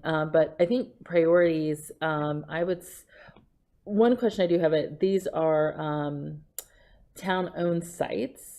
I'm wondering where county-owned sites might factor. So that's one question. Second question, as we think about priorities, not knowing anything about these particular sites and what the plans are for them, I wonder if the town decides that whatever the plans are for them, maybe housing is more of a priority. So that's something I'll pose. It's a conversation I had in I guess planning meeting maybe 2 meetings ago, where I said, it really might be time that the town really take a look at, all of its importance, Right. but how we prioritize. I'm not making any suggestions right off the bat. I think that might be a question council, a recommendation that we consider and that council proposes. When I think about, I understand that the 3-bedroom is what is shrinking and what is in need. However, until we have more schools, although we need all of it, I think that I would not focus on family housing as the top tier priority. I would go back to your slide about the individuals who are between 60 and 70 years old. I would look at prioritizing the needs of those individuals first, in the hopes that by the time that we are able to reshuffle our prioritization, we will have more schools online and can maybe then work with that sort of 3-bedroom area that will be even worse when we get there. So those are my priorities. Okay, thanks, Tina. So I think for me, it's about maximizing people and numbers of houses.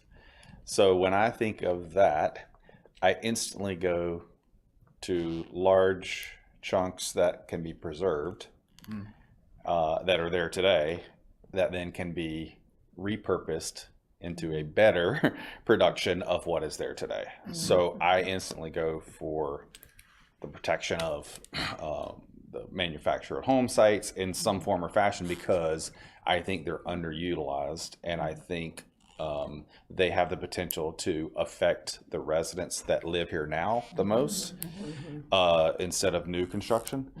So that I think would be a top priority for me, and I think you could then use those to then further the need to meet the home ownership goals or the rental goals or whatever. I mean, I think all those other goals can be met through a couple of sites to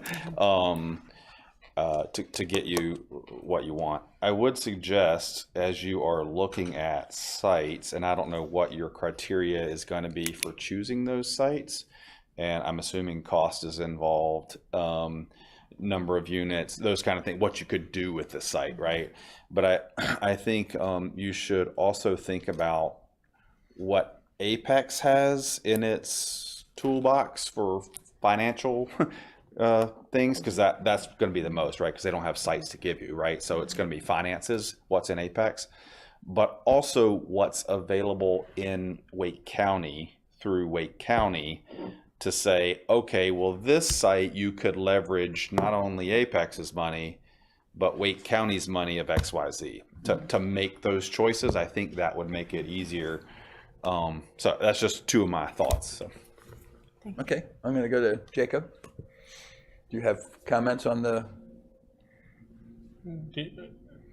I can go to Paul. Well, I mean, I don't care. It doesn't matter. I'm prepared. I'm not familiar with the issues around manufactured home communities. Is it because those homes aren't being replaced? If there's something, is that the issue? I'm not familiar with the issue. If I could take a crack at it, because I've been working on this for the past couple of years.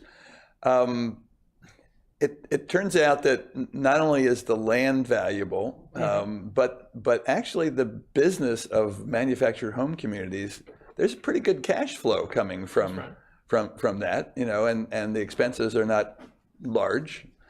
But there's always the danger, there's always the threat, let's say, of having an owner say, well, I want to kind of cash in, and I know that there are developers out there that might be interested in using this land for other development. The problem is that the residents of the manufactured home community have no control over that whatsoever. And we have precedents in Wake County and Wake Forest, and now what's going on in Cary, where people are being displaced. And strictly speaking, the only requirement that the state has is that the residents get a 6-month notice. And 6 months, what the housing situation is. Typically what happens is that they're forced to move beyond the county, basically, to find homes that they can afford.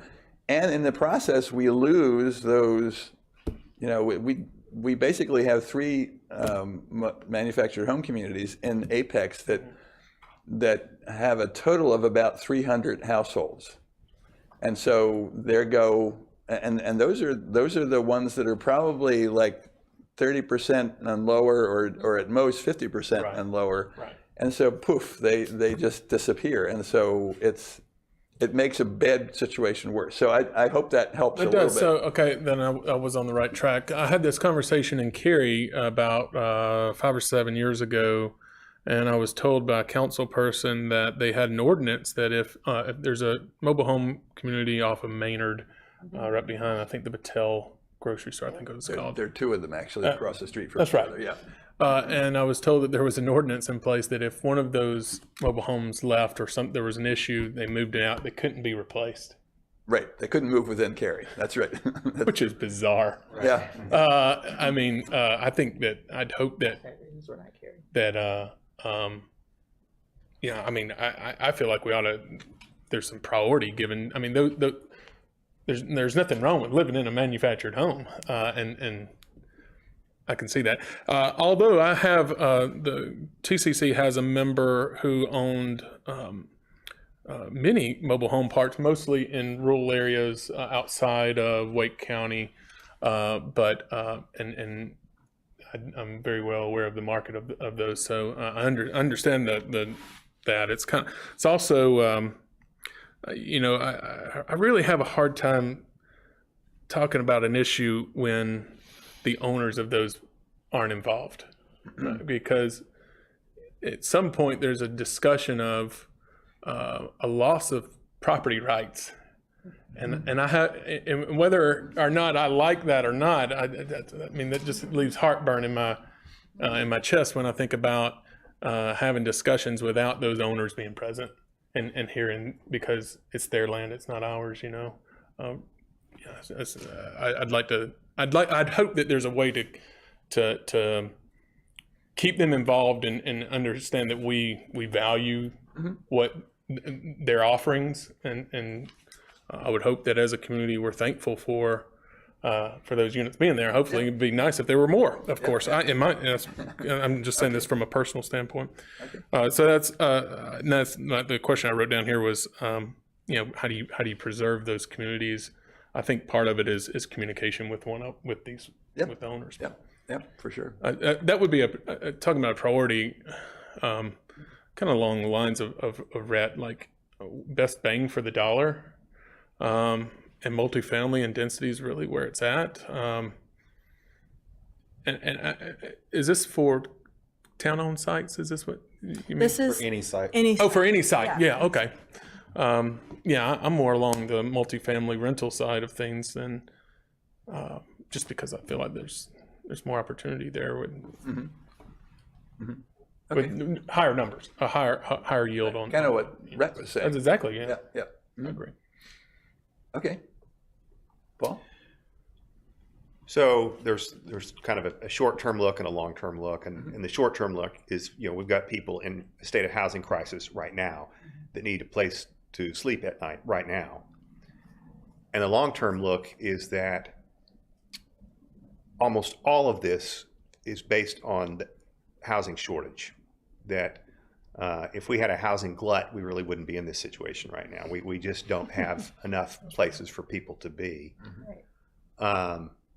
So in that regard, I think new construction is a necessary long-term look.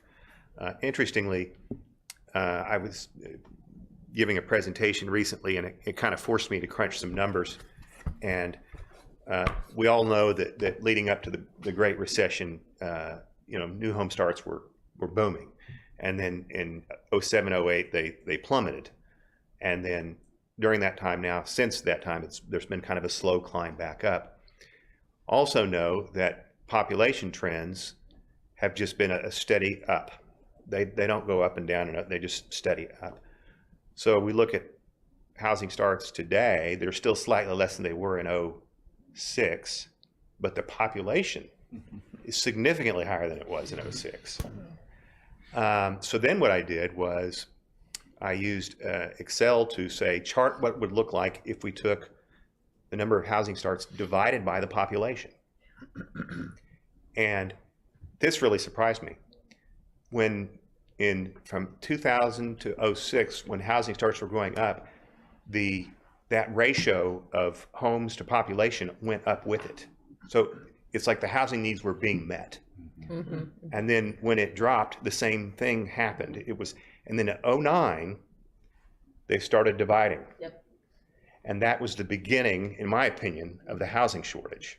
That we were no longer, the population was growing faster than the ability to provide the housing that was needed. Absolutely. And that just keeps getting wider and wider. It has not leveled off. Short of stopping people from moving here anymore, which I don't think we're going to be able to do. So can you translate that to where the priority should be? Well, I think I agree with Martha, all the above, but I think that the long-term look must really focus on new construction.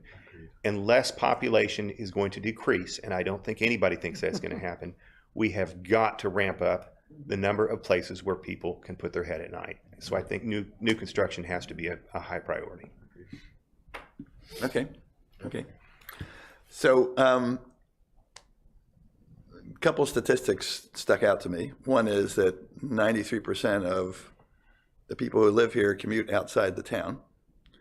I think there's probably a converse statistic there that says that probably 93% of the employees in town commute from outside town.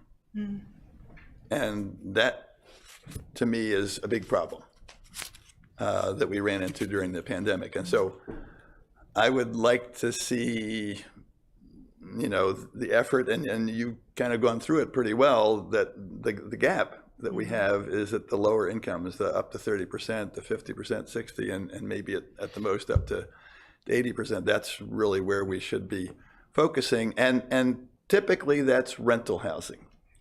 You don't have people 30%, 50% looking at, that would be wonderful they could, but that really is not unreal. That's not realistic. So that's one point.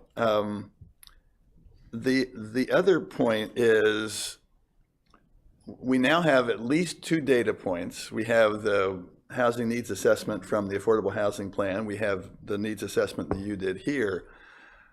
I'm really interested in seeing kind of what Paul was saying. What's the projection here? Because it takes a good 2, 3, 4 years or more from when a development is proposed to when it actually is occupied. That's kind of what I was trying to get at with the dashboard.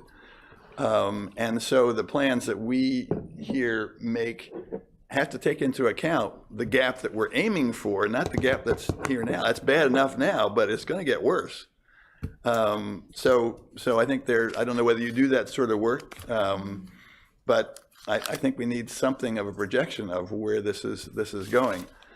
The other thing is, I noticed that it's towards the end, it said they're town-owned sites, but they have planned uses. Well, I really would think that the town, those are planned uses that probably were planned even before the affordable housing plan was put into place. And I would like to see, like the 2045 land use map in particular, and those planned uses for town sites to be kind of reevaluated, reassessed in light of the current housing needs. Agreed. I think that's what Tina was getting at. Well, I just want to reinforce that. I want to reinforce that because, it's like, kind of the house is catching fire, and we need to do something about making sure that there's enough fire equipment and people to come and put out the fire. And at this point, we're running into problems there. And the other thing I would finish with, I want to leave some time for Marla to talk about her, the evolution of the housing department. The other thing is that, and I lost my train of thought, of course. In terms of preservation versus new construction, and I do hear the need for new construction. I no problem with that. In terms of where you get the most bang for the buck, I think it's really in preservation. If you can, especially for that 60 to 70, age range, which I'm already beyond, I would like to see, the programs that are available through the town, through the county, through the state, federally, communicated to people in such a way that they can stay in town. I mean, they've raised their families here. And I think it's so tragic that, due to property taxes, and there are programs now that will help with property taxes, I think we need to have, a balance of preservation. And I don't know whether this fits with that exactly, but with the changes in the commercial landscape and so forth, with retail now kind of shifting to an online presence, I think we're going to see instances where there are both retail businesses that are going out of fashion, as well as even, commercial office space that may be available to, think about repurposing into homes. I mean, the need is there, and we need to be a bit more creative in taking advantage of those properties. So it's not just vacant properties; it's also properties that are underutilized, as someone said, that might be repurposed for housing. So Is it possible for you to take what Paul said, which is new construction is the longer term, and I think there's some value in sort of engineering the priorities in some way in which you say these are easy wins right now to preserve, and then ultimately turn that into new construction or whatever it might be. But then there's also this other bucket of, okay, these are sites that the town could say, we're no longer going to do this planned use, we're going to do this planned use, and it's going to be new construction. I mean, I think if there's some way to leverage that comment, I think it's valuable, because I do think it can give the priorities sort of a different weight, right? Because there's not a one size. So I would just encourage that to sort of listen to the numbers things. We've said numbers, and then, if there's a way to merge all those things, I think it would sort of tier out, at least in my mind. So I think we need to wrap up the discussion. Yep. I hope this has been helpful to you. Do you have contact information in case people think of something? Molly, I'm sure, is going to be going over, well, what is really the most important here? And others of us are going to be doing the same. Is there a way for us to get in touch with you, even if it's through Marla or through Michael, Yes. or whatever, to feedback some more comments to you? Yes, of course. And forgive me, I didn't put my contact information on the final slide, but you can, Marla has my contact information, but you can always email me at turner@sog.unc.edu. That's probably I check my email all the time. So you'll hear from me. And then of course, maybe you can just email yeah, it out Marla to will us, send it. the board, Yeah. and then we can.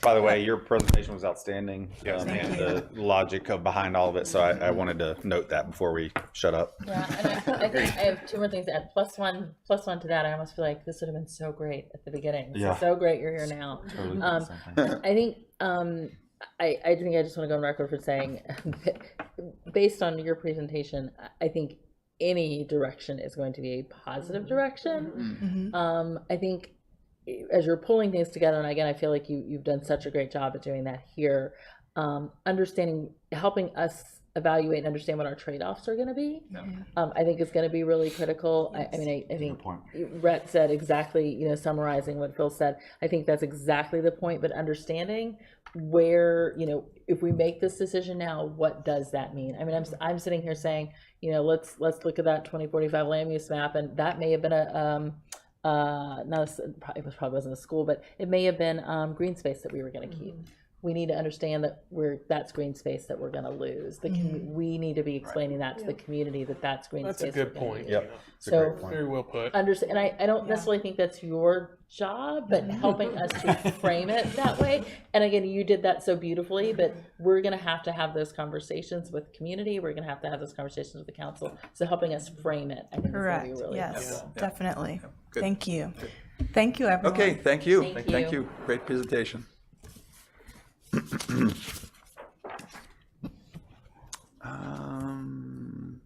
Okay. Marla, we're up to your CDNC capacity building and staffing update, I think. All right. So quickly, we have been busy reviewing applications and interviewing.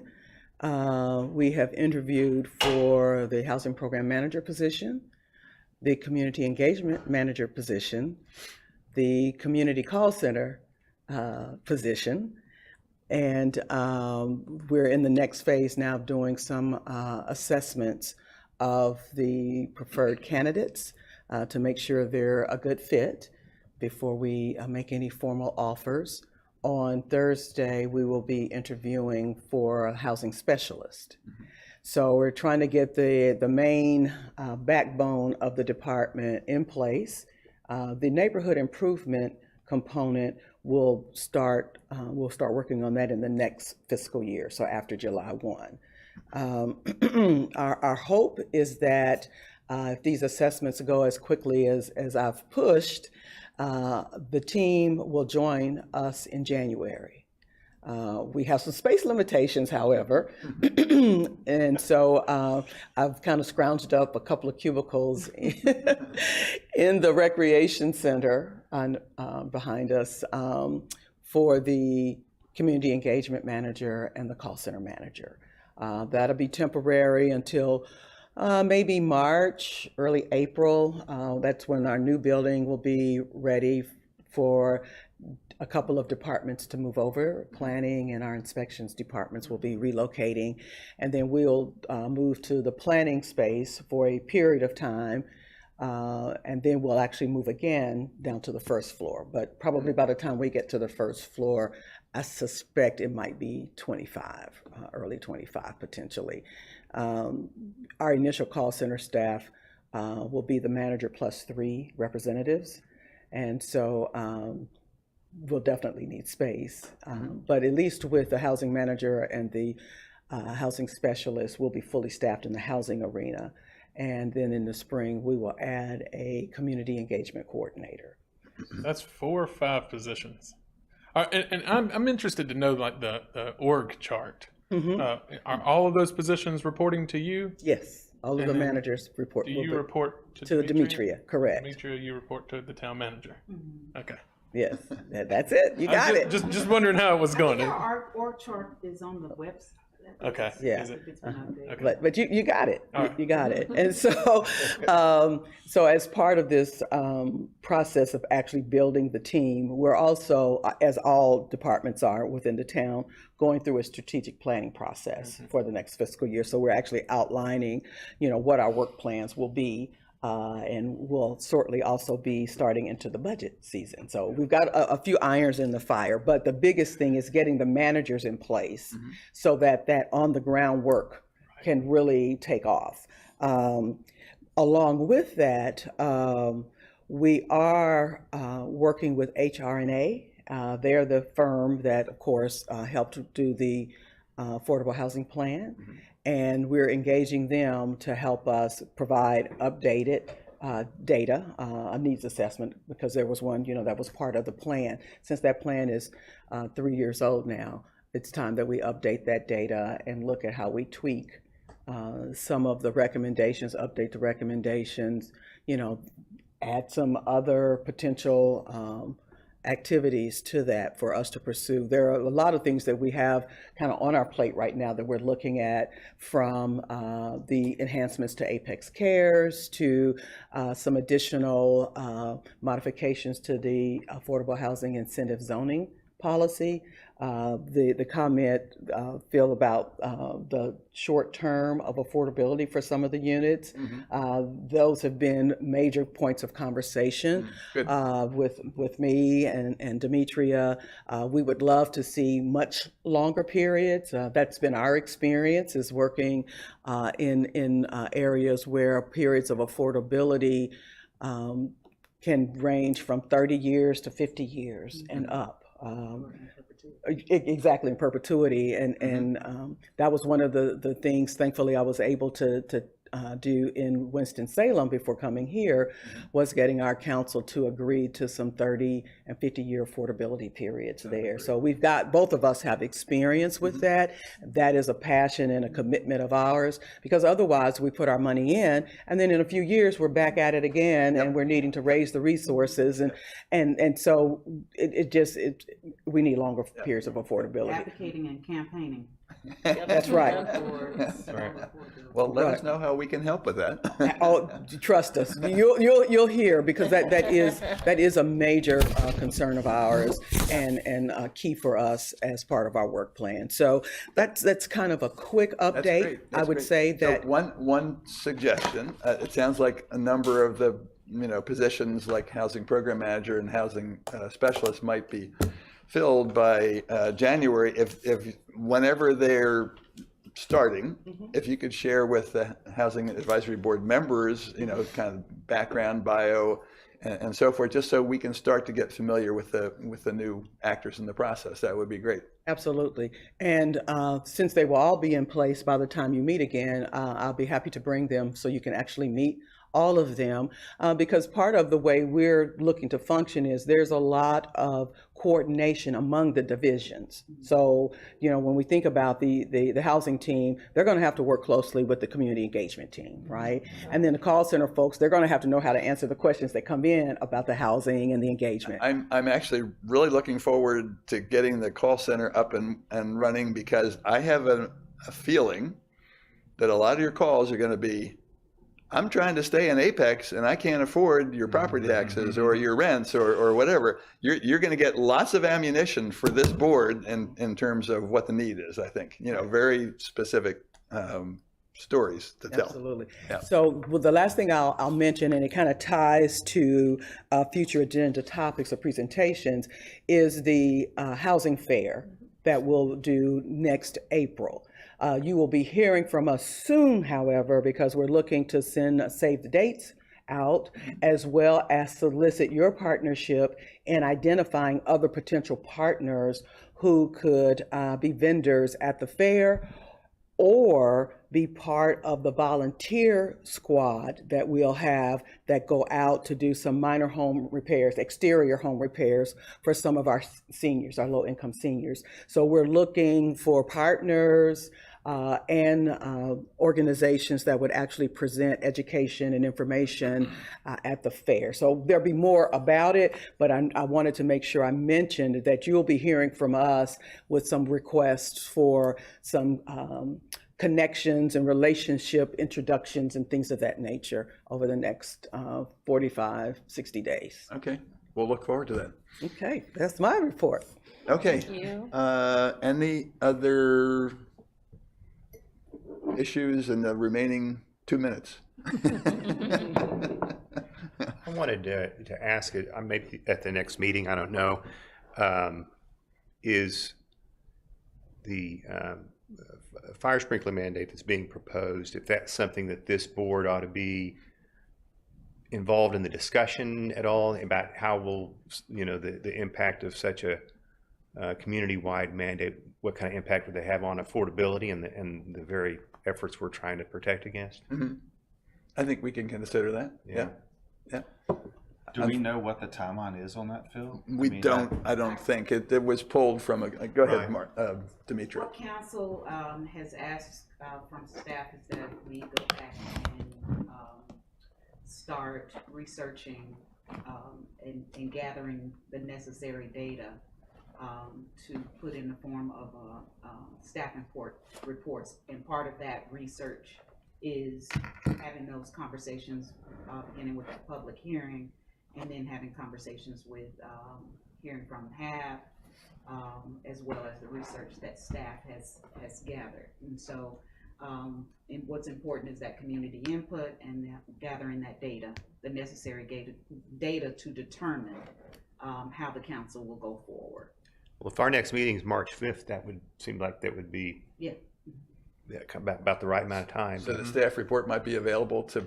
We don't have a timeline for when the staff and report is going to be available, but the good part about it is council wants the necessary research and the data collected before they even consider that public hearing. Okay. All right. That's good to hear. So we will keep you apprised of what's going on for sure. Thank you. Great. Okay. All right. Motion to adjourn. So moved? Second. Okay. All right. I think we stand adjourned. Yes.